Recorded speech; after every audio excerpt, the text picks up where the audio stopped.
Welcome to my channel Nira institute.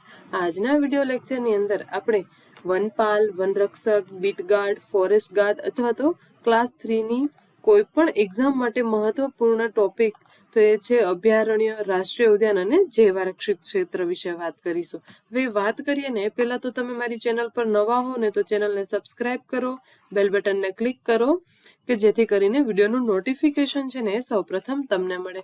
હવે અહીં આપણે વાત કરીએ કે ગુજરાતની અંદર કુલ 23 અભયારણ્ય આવેલા છે, એક જૈવ આરક્ષિત ક્ષેત્ર આવેલું છે અને 4 રાષ્ટ્રીય ઉદ્યાન આવેલા છે. હવે આ અહીંયા આપણે સૌને થશે કે આ ત્રણેય વચ્ચેનો ફરક શું છે. હવે આની વાત છે ને મેં અગાઉના વિડીયોની અંદર કરી દીધી છે. એમ છતાં જો તમે મારો વિડીયો ન જોયો હોય ને તો ઉપર આપેલા આઈ બટન પર ક્લિક કરો કે જેથી તમને એ વિડીયો ઇઝીલી મળી જાય. હવે અહીંયા આપણે અભયારણ્ય વિશે વાત કરીએ કે ગુજરાતની અંદર ટોટલ 23 અભયારણ્ય છે. પછી એક જૈવ આરક્ષિત ક્ષેત્ર છે. કેટલું છે? જૈવ આરક્ષિત ક્ષેત્ર છે અને 4 રાષ્ટ્રીય ઉદ્યાન છે. કેટલા છે? 4 રાષ્ટ્રીય ઉદ્યાન આવેલા છે. હવે અભયારણ્યની સ્પેશિયલી વાત કરીએ ને તો આપણે 23 અભયારણ્યનું હું તમને એક ટેબલ દ્વારા સમજાવીશ કે એ કયા જિલ્લામાં આવેલું છે. હવે અભયારણ્યની સ્થાપનાનો હેતુ શું હોય છે?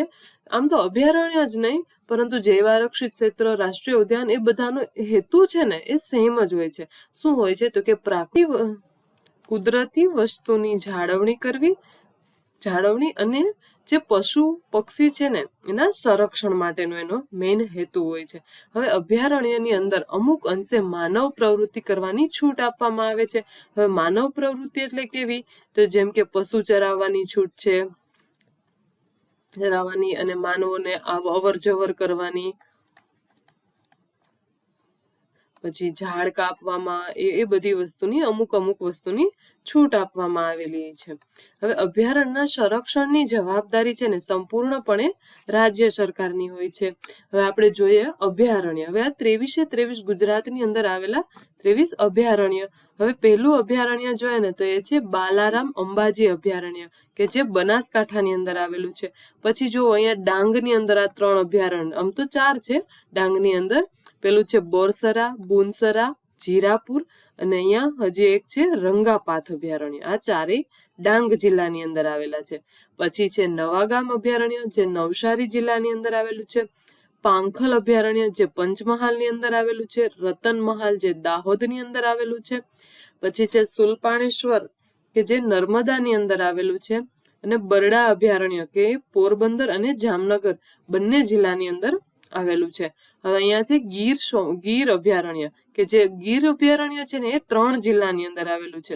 એ કયા તો કે અમરેલી, ગીર સોમનાથ અને જુનાગઢ. અને એ સ્પેશિયલી એશિયાટિક લાયન માટે ખૂબ ફેમસ છે. અને હિંગોળગઢ અભયારણ્ય જે રાજકોટની અંદર આવેલું છે. જંબુઘોડા અભયારણ્ય જે પંચમહાલ, ખીજડીયા અભયારણ્ય જામનગર, કુંવાડિયા અભયારણ્ય પંચમહાલ. જો પંચમહાલ અહીંયા હતું જંબુઘોડા અભયારણ્ય અને બીજું છે કુંવાડિયા અભયારણ્ય અને એની પેલા આવેલું છે પાંખલ અભયારણ્ય જે પંચમહાલની અંદર આવેલું છે. નરસિંહ મહેતા તળાવ અભયારણ્ય એ આપ સૌને ખબર જ છે જુનાગઢ. નળ સરોવર અમદાવાદ. પોરબંદર તળાવ અભયારણ્ય જે પોરબંદરની અંદર આવેલું છે. અને પછી છે પોરસરા અભયારણ્ય કે જે ડાંગની અંદર આ 4થું અભયારણ્ય. આગળના 3 જોયા, સોરી આ ડાંગની અંદર આપણે આ 5મું અભયારણ્ય, આગળ 4 જોયા અને આ 5મું પોરસરા.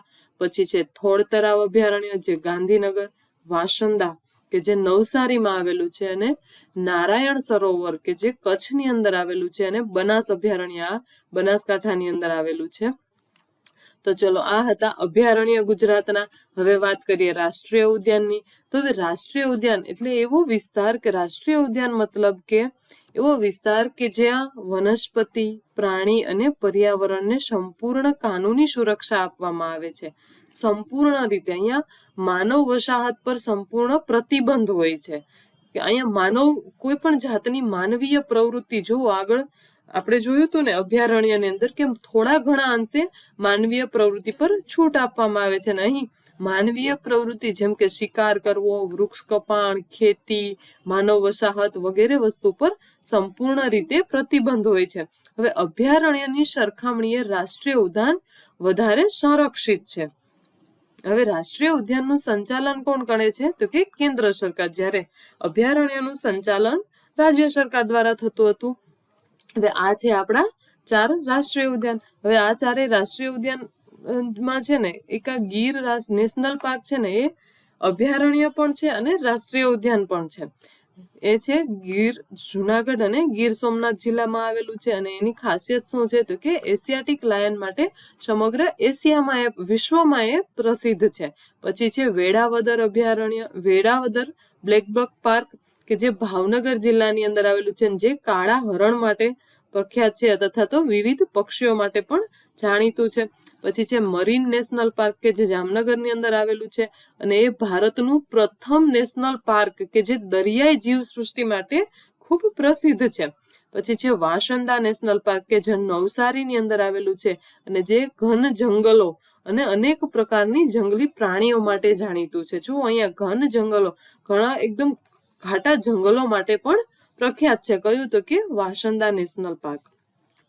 હવે આપણે અહીંયા અભયારણ્ય, રાષ્ટ્રીય ઉદ્યાનની તો સંપૂર્ણ માહિતી જોઈ. હવે આપણે ત્રીજું જોઈએ તો કે જૈવ આરક્ષિત ક્ષેત્ર.